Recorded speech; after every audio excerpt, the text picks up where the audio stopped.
ఒక అమ్మలాగా, పెద్ద లేదు చిన్న లేదు, ఎంత ఎంత మర్యాదగా ఎంత గౌరవంగా మాట్లాడతారంటే నేను మాటల్లో ఎక్స్ప్లెయిన్ చేయలేనండి. అసలు సొంతంగా అనుభవించాల్సిందే. మన సాంప్రదాయాలకి మన కట్టుబాట్లకి నిదర్శనంగా అక్కడ తిరుగాడుతారు అందరూ. ప్రతి ఒక్క ఆడ మగ ముసలి ముతక ప్రతి ఒక్కరు లాస్ట్కి మనం తిని ఒక ఎంగిలి ప్లేట్ తనకిచ్చిన సాయిరామ్ అని అంటుంది ఒక అమ్మ. ఇంకా ఇంతకన్నా లవ్ ఆల్ సర్వ్ ఆల్. నేను చెప్పేటప్పుడు కూడా నేను ఎమోషన్ అయిపోతున్నానండి నిజంగా. నేను తినిన ప్లేటు పక్కన డస్ట్బిన్ పక్కన వేస్తారు కదా, షింకులోకి వేసేటప్పుడు నమస్కారం చెప్తేనే సాయిరామ్ అని, సాయిరామమ్మ అని ఇట్లా బ్లెస్ చేస్తున్నామే. చూడండి, మనం మన పిల్లల్ని ఉన్నతంగా పెంచాలి అంటే మనం వాళ్ళకి ఏమి ఇవ్వాల్సిన పని లేదు. ఒక మంచి సంస్కృతి సాంప్రదాయం మన పద్ధతులు మన కల్చర్ని నేర్పిస్తారండి బాల వికాస్లోన.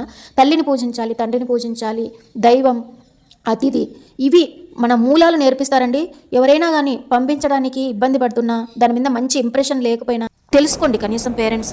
ఇప్పుడున్న ఆధునిక ప్రపంచంలో ఈ ఏఐ టెక్నాలజీలో కూడా కూర్చోబెట్టి వాళ్ళ టైంని స్పెండ్ చేసి ఇది ఇట్లా మన పద్ధతులు ఇట్లా మన నడవడికి ఎలా ఉండాలి, భారతదేశం మన భారతదేశం విలువలు, భారతీయులు ఎలాగ నడుచుకోవాలి, ఎలాగ ఉండాలి. పెద్ద పెద్ద ఫారినర్స్ అందరూ మన కల్చర్ని మన సాంప్రదాయాన్ని వాళ్ళు గౌరవిస్తుంటే మనం ఎటుపోతున్నాము, ఫోన్లు పట్టుకొని ఎంత టైం వేస్ట్ చేస్తున్నామో కూడా మనకే అర్థం కావటం లేదు. ఒక్కసారి ఒక నోట్బుక్ తీసుకొని ఫోన్ ఎన్ని గంటలకు మనం తీసుకున్నాము, తర్వాత ఎన్ని గంటల వరకు చూస్తున్నాం అనేది మీకు స్వయ పరిశీలన అనేది చేసుకోండి పేరెంట్స్.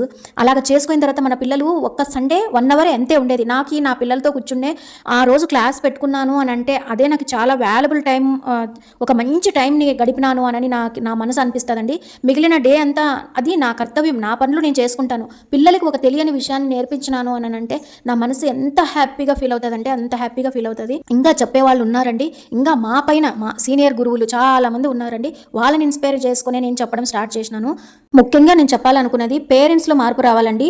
ఆ 1 అవర్ మా పిల్లలు ఆడుకుంటారు, పార్కులో ఎంజాయ్ చేస్తారు, ఇది కాదు, వాళ్ళలోనే పేరెంట్స్లోనే మార్పు రావాలి. మెయిన్ వచ్చిందంటే ఇలాంటి సెంటర్స్ ఎక్కడ నడుపుతున్నారు అని తెలుసుకొని మరి వెళ్ళి నేర్పిస్తారని నేను ఆశిస్తున్నానండి.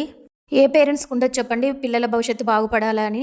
దీనిపై ఇంకా ఇన్ఫర్మేషన్ ఏమైనా కావాలంటే కామెంట్ సెక్షన్లో కామెంట్ చేయండి. సో